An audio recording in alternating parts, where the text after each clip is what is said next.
네, 이번 시간에는 이제 그 매경 테스트에 나오는 경제학에 대해서 간단하게 설명해 볼게요. 처음으로. 네, 처음에 기회비용에 대해서 배울 거거든요. 기회비용부터 좀 시작하도록 하겠습니다.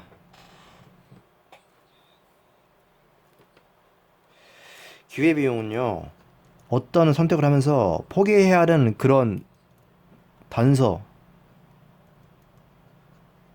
단서라기보다는 어떤 포기를 해야 되는 그런 게 있어요. 선택을 포기하는 거예요. 그 중에서 가장 효과적으로 나올 수 있는 게 기회비용을 잘 생각하는 방법이죠. 뭐 예를 들어서 우리가 대학교를 한다요. 대학교를 들어가요. 포기할 게 있죠. 만약에 포기를 해서 너 취업해가지고 3,500을 번다 해요. 알바해서 1,500 번다 해요.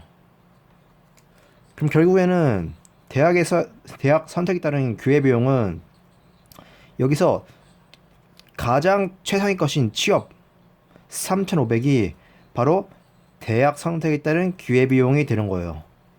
오케이? 그래서 기회비용이라서 하는 것은요, 우리가 의사 결정을 할 때요, 반드시 고민을 해줘야 돼요.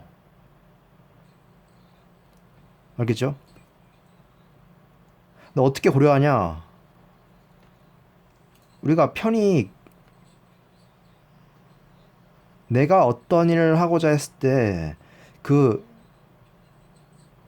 거기서 이제 얻을 수 있는 편익 있죠. 하지만 그 일을 하면서 내가 지불해야 될 초기 투자 비용이 필요해요. 그게 바로 기회비용이잖아요. 그러니까 비용이 있어요.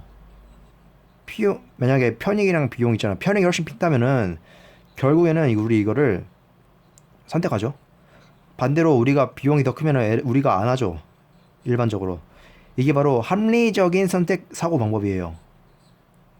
그럴 때 우리가 만약에 비용을 가지고 고려할 때요. 우리가 명목적인 이거를 우리가 회계적 비용이라 할게요. 명목적인 비용을 고려하는 게 아니라 플러스로 해요. 플러스. 암묵적인 비용, 눈에 보이지 않는 것. 우리 이걸 두 개 합한 게 기회비용을 고려해야 돼요. 그래서 우리가 기회비용을 가져가지고 설명할 때 뭐 약간 오해를 하시는 분들은 암묵적인 비용이 기회비용이 아니냐라고 이야기할 수 있는데, 기회비용이랑 암묵적 비용은 제가 전체적인 비용 안에 들어있는 거예요. 합한 거예요. 전체적인 거랑 암묵적인 걸 합한 게 바로 기회비용이라고 생각하시면 돼요. 그래서 경제학에서 사용하는 기회비용 이렇게 생각하면 돼요. 이렇게. 그리고 만약에 대학 진행에 따른 기회비용은 등록금 차감 있죠. 등록금에 대한 차감이 실제로 돈이 들어간 비용이기 때문에 우리가 그거를 명목적인 비용이라고 생각하시면 돼요. 그 다음에는 이제 그것과 더불어서 플러스죠. 대학 기간 동안 대학에서 활동했을 때 얻을 수 있는 소득 이런 것까지 다 합하는 거죠. 그건 바로 암묵적인 비용이죠. 이걸 두 가지를 합하면은 이제 우리가 기회 비용이라 하죠. 그래서 우리가 어떤 선택을 기회비용의 관점에서 선택을 해야 하는데, 예를 들어 가지고요, 내가 어떤 매출이 어떤 사업을 해서 매출이 2억이 발생했어요. 근데 명목적인 비용이 회계적인 비용은 1억 8천이 발생했어요. 그럼 우리가 이걸 따르면 결국에는 2천만 원 이익이 되겠죠? 따라서 이 사업을 하길 잘했다라고 선택할 수 있는데, 이 사업을 하기 위해서는요, 포기했던 것이 바로 회사를 다닌 것을 우리가 포기했잖아요. 회사를 다니면은 연봉 우리가 뭐 3,500 나요. 3,500이 이 사업에 따른 기회비용이라고 보시면 돼요. 그래서 우리가 명목적인 비용의 플러스에다가 3,500 플러스 해주면은 결국에는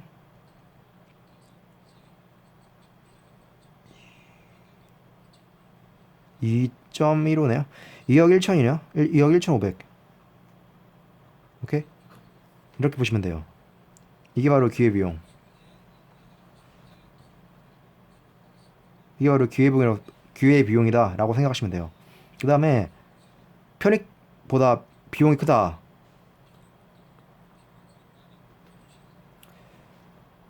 편익보다 비용이 크니까 손실이 나는 거예요. 비용이 큼에도 불구하고 선택을 하게 되면 잘못된 선택이라고 되게요. 근데 우리가 명목적인 비용을 다 알아요. 다 알아요. 얼마인지. 그래서 우리가 실수를 안 하는데 암묵적인 비용은요.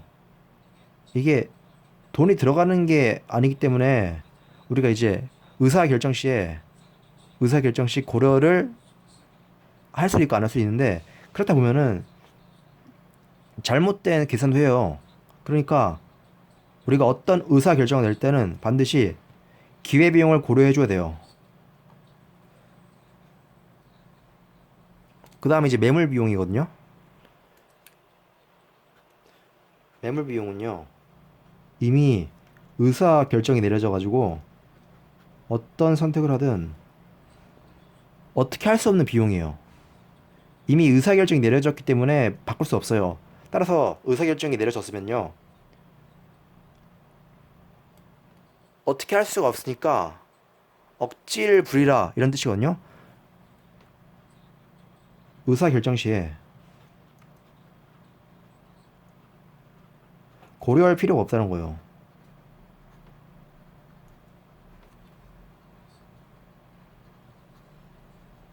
예를 들어서 매출이 5억이라 해요.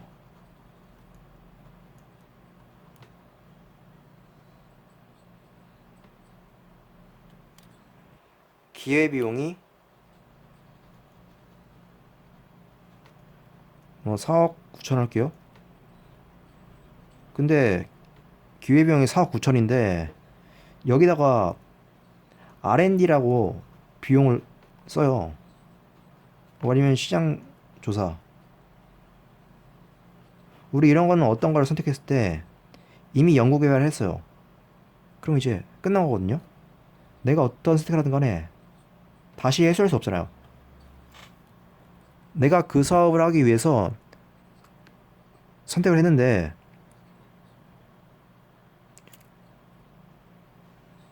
이미 시장 조사를 한 거잖아요.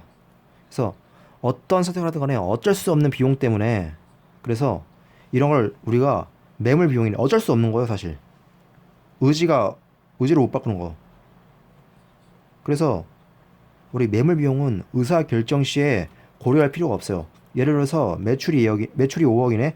기회비용이 4억 9천이네. 시장조사 비용이 뭐랄까요? 한 7천만 들어갔다요? 기회비용은 뭐죠? 5억 6천이죠. 그럼 6천만 손해죠. 따라서 이런 거 하면 안 돼요. 따라서 의사결정 시에 매물 비용은 고려하면 안 돼요. 따라서 결국에는 1천 플러스가 됐다. 이거를 고려하시면 돼요. 시장 조사 비용을 고려하면 안 돼요. 오케이? 그 다음에는 이제 수요의 법칙에 대해서 볼 거거든요. Y축이 가격이에요. 프라이스.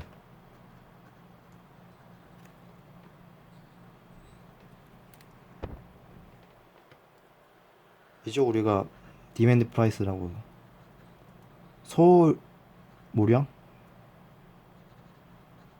소요량이죠. 수요량.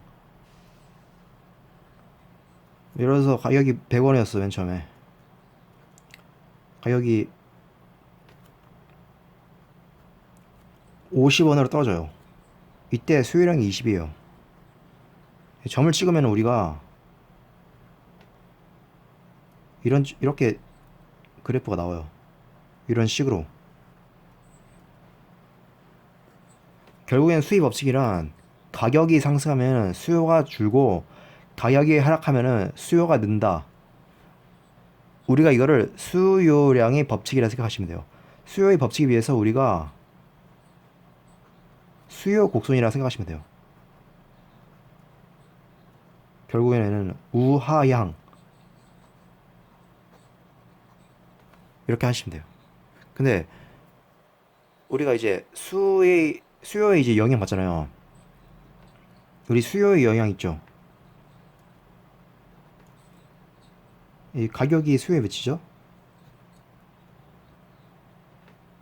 선호도 있죠. 또 관련 상품도 있죠. 관련 상품의 가격.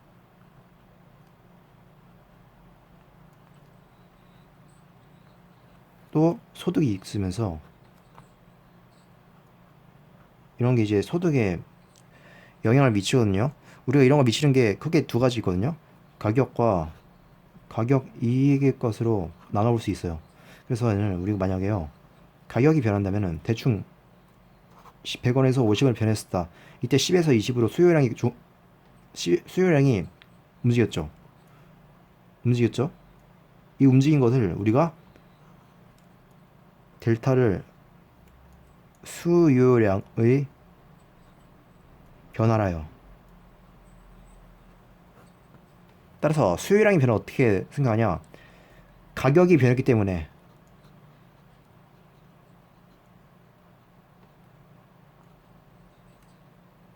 그다음에 이제 가격이 변해진 뭐 가격이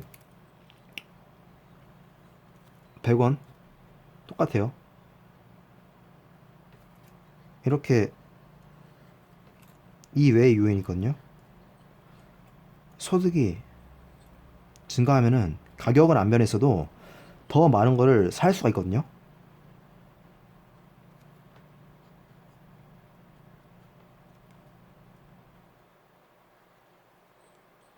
수요 곡선 자체가 증가하는 거예요. 이렇게 우리 이거를 갖다가 수요 곡선이 오른쪽으로 움직이는 거를 수요의 증가라고 해요.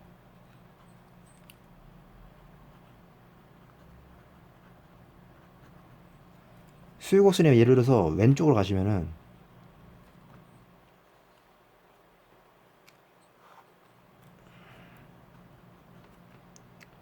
수요의 감소라요. 그래서 수요의 증가랑 수요의 감소는요, 가격이 변해서 하는 게 아니라 가격 이외의 요인. 그래서 문제는 이렇게 나올 수 있는 거죠. 다음 중 수요가 증가한 요인이 아닌 것은 이렇게 물어보는 거죠. 수요의 변화. 수요는 가격 이외. 만약에 수요량이 변하는 가격은 찾으면 돼요. 그래서 다음 중 수요의 변화에 대해서 관계가 없는 것을 하면은 1번 소득, 2번 이제 대체재, 3번 선호도, 4번 가격. 결국에는 가격이 답이 되는 거예요. 오케이?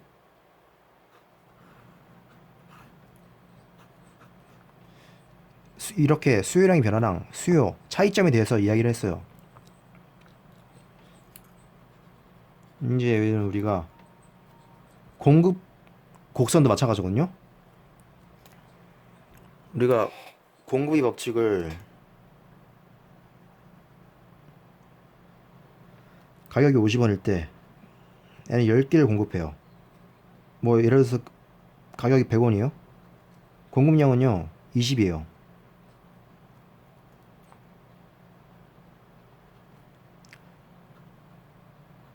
그럼 결국에는 12. 우리 기울기가 똑같아요. 우상향. 그런데 우리가 만약에 가격 자체가 변하면은 이렇게 접목이 이동해요. 우리가 공급량의 변화가 발생하죠. 우리가 만약에 가격이 아니라 가격이 똑같이 100원인데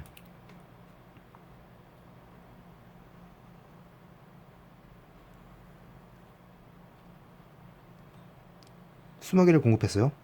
근데 품질이 개선되어 가지고 가격이 뭐 좋아졌다면은 공급수가 더 나올 수 있죠. 품질이 좋아졌다가 하면은 이렇게 계속 오른쪽으로 가면은 공급의 증가라고 보시면 돼요. 우리가 예를 들어서 원자재 가격이 상승돼 가지고 공급량이 줄어요. 왼쪽으로 되겠죠. 우리 이를 공급이 감소해요.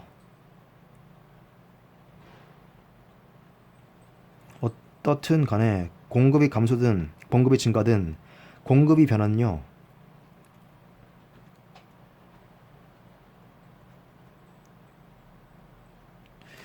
가격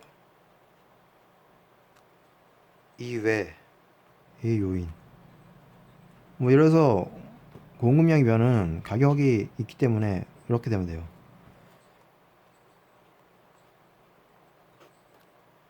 오케이. 반대로 수요 곡선이나 우리 공급 곡선 했기 때문에 이 두 가지가 만날 때를 해볼게요. 수요 곡선이랑 공급 곡선이 있어요. 이때 만날 때 균형 가격이 형성돼요. 우리 이걸 P0로 두고 또 올라갔다 해서 P1이라요. 우리 가격이 P1 수요량은 어떻게 되죠? 결국에는 줄어들죠. 10에서 15 10개로 줄어들어요. 하지만 가격이 올라왔으니까 공급의 법칙에 의해서 늘어나요. 20개로. 그래서 20개인데 10개밖에 안 되니까 이만큼의 뭐가 발생하죠? 초과 공급이 발생되죠. 초과 공급. 초과 공급이 발생하게 되면은 시장에서 사려는 사람은 적은데 팔려는 사람이 많으니까 재고가 좀 쌓이죠. 따라서 재고가 쌓이고 결국에는 가격이 떨어지는데 어디까지 떨어지냐? 균형에 도달할 때까지 떨어진다는 거죠. 그 다음에 만약에 가격이요 P2로 내려오게 되면은 공급은 10개로 줄거든요. 하지만 수요는 20개로 늘어나요. 시장 팔려는 사람이 몇 명인데 살려는 사람이 20명이다 이렇게 되니까 이만큼이 뭐가 되죠? 초과 수요가 되죠. 우리 초과 수요가 발생하게 되면은 살려는 사람 많으니까 가격이 오르고 어디까지 오르죠? 당연히 균형이 도달할 때까지 오르죠. 이게 바로 수요랑 공급의 곡선이에요. 근데 이거는 이제 가격이 변화했을 때죠.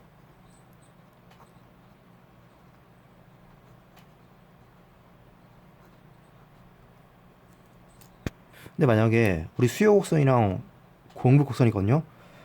가격이 변할 때 가격 외 예를 들어서 수요 곡선이 오른쪽으로 갖다 쳐요. 수요가 증가해요. 결국 어떻게 되죠? 가격은 오르고 생산량도 올라가죠.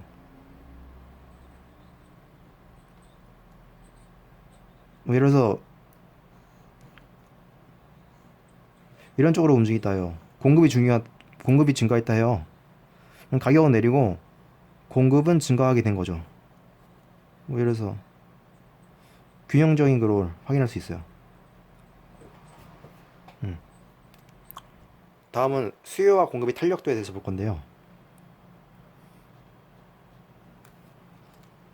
우선 탄력도가 뭔지 알아죠? 탄력도가 여러 가지 있어요. 우리가 여기서 말하는 탄력도는 수요의 가격 탄력도를 말하는 거예요. 수요의 가격 탄력도. 우리 가격이 변함에 따라서 가격이 변할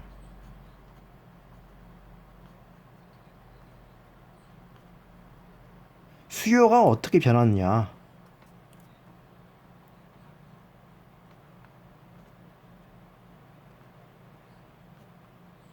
뭐 수요량이 변하니까 결국에는 이제 이게 예를 들어서 수요의 가격 탄력도를 구했더니 우리가 10%인데 10%에다가 20%다. 그럼 결국에는 2가 나오잖아요. 근데 얘가 또 1보다 크잖아. 그죠? 따라서 가격 탄력도는요.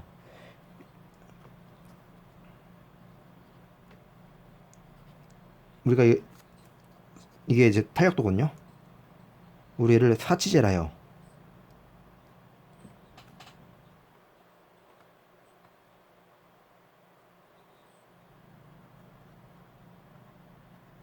반대로 얘를 가격 탄력도가 0보다 1보다 작다 라고 하시면은 필수품이다라고 해요. 사치 재고에는 필수제.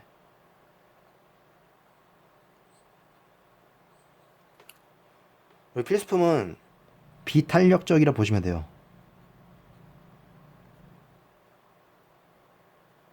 그래서 탄력적이라는 거는 그래프는요, 기울기가 완만하고요. 비탄력이면은 급하게 그려져요.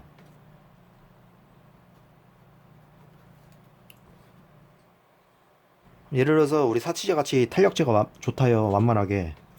기울기가 완만하죠.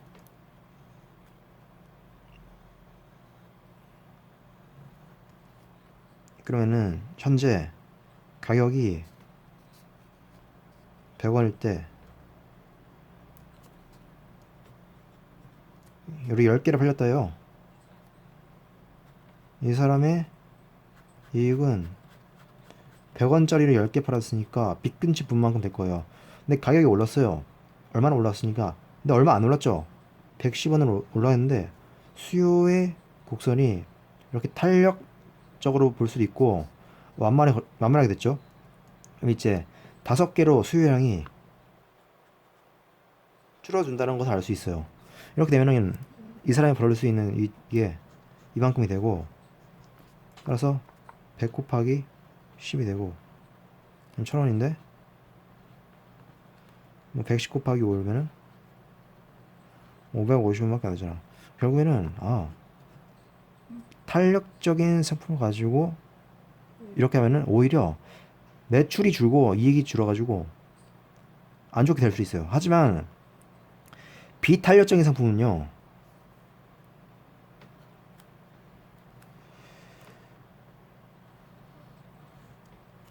이렇게 그려주면은 만약에 가격이 100원이고 10개를 할 수 있는데 가격이 망청이 뭐 가격이 200원으로 올랐어요. 두 배로. 그럼 이제 9개로 수요량이 안 줄어들어요. 결국에는 비탄력적이죠. 가격의 변화와 크게 상관없이는 우리가 반드시 포기하는 그런 비탄력적인 걸 알 수 있죠. 따라서 비탄력적인 상품의 가격이 올라간다면은 소비자 입장에서는 올랐어도 어쩔 수 없이 사야죠. 따라서 부담이 클 수밖에 없죠. 그래서 비탄력적인 상품은요, 가격이 오르면은 이득이 올라요. 그렇죠. 뭐 가격이 내렸다 해가지고 그런 것까지는 아니에요. 예를 들어서 가격이 많이 떨어진다 해요. 매출이 큰 이익은 없어지겠죠. 비탄력적이니까 가격이 내렸다가 해도 뭐 더 사 먹거나 그런 건 안 되잖아. 더 소비를 못 하잖아요. 따라서 가격이 변할 때 총 회사 지출에는 가격 탄력성에 따라서 달라져요.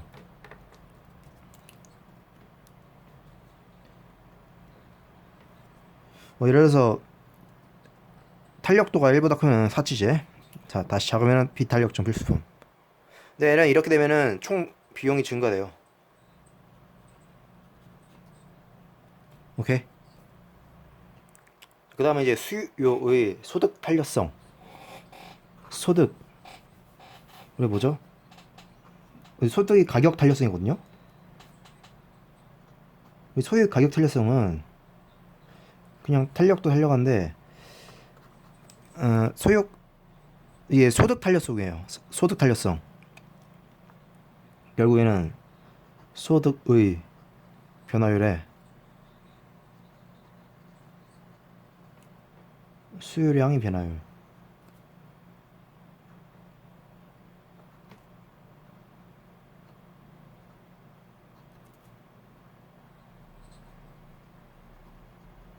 실제로 예를 들어서 정상재. 우리 정상재는 소득이 늘어나면은 수요도 늘어나요. 우리 이걸 정상재로 해요.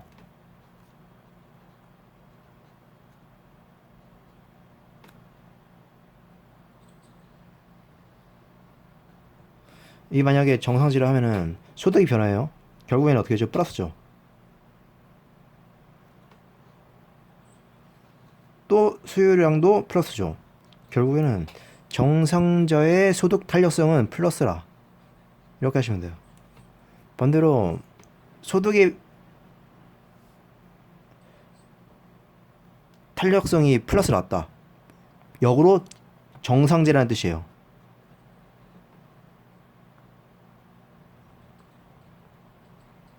반대로 열등제가 있거든요.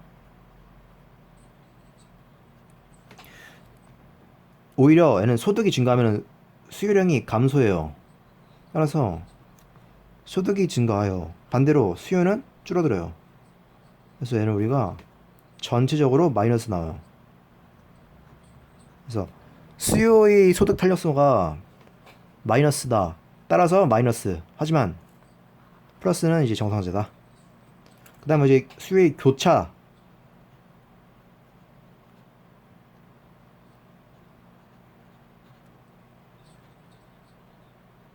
이 수요의 교차 탄력성은 뭐냐? 소득의 변화율분의 수의 변화율처럼 교차의 변화율은 우린 교차라는 건 변하잖아요. 우리가 교차를 쉽게 하려면은 어떻게 하냐? 두 개가 있어야 교차하죠. 그래서 x제가 있고 y제가 있다 쳐요. 경우는 x제 그래서 y제의 뭔데? 우리가 소유의 가격 우리 사역 수요의 가격 탄력도는 가격의 변화 분의 뭐죠? 수요량이 가격 그러면 결국에는 교차 탄력성은 x자의 가격 변화랑 y자의 수요 변화량. 근데 이거랑 또 관련된 게 대체제예요. 대체제. 우리 대체제가 뭐죠? 어떤 상품에 대한 가격이 상승하면은 다른 상품의 수요가 줄어드는 거예요. 예를 들어서 우리 콜라랑 사이다 있다요. 서로 대체자라고 볼 수 있죠. 그러면은 콜라의 가격이 올라요. 근데 왜 이렇게 콜라 비싸져서 그럼 어떻게 하냐? 결국에는 사이다의 수요량도 증가해요.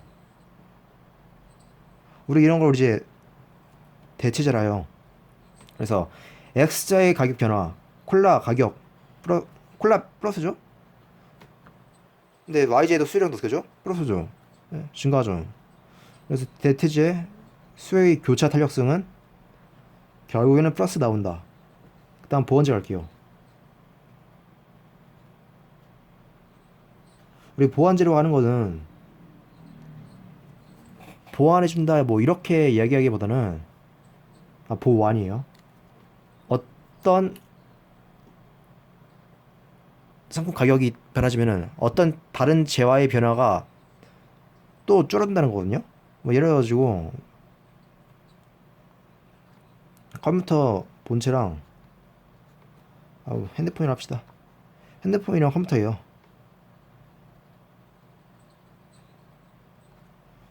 뭐 컴퓨터 가격이 오르자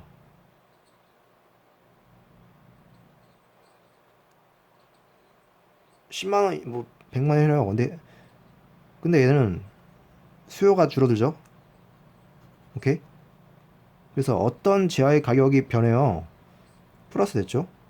그럼 YJ 핸드폰의 수요량 어떻게 되죠? 떨어지죠. 결국에는 보완제는 교차 탄력성이 마이너스 되는 거예요.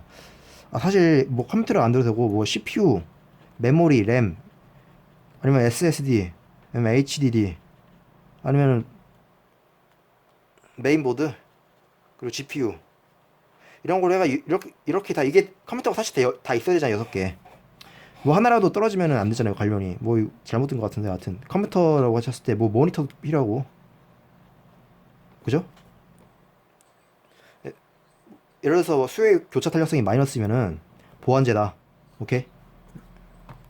오늘 여기까지 할게요.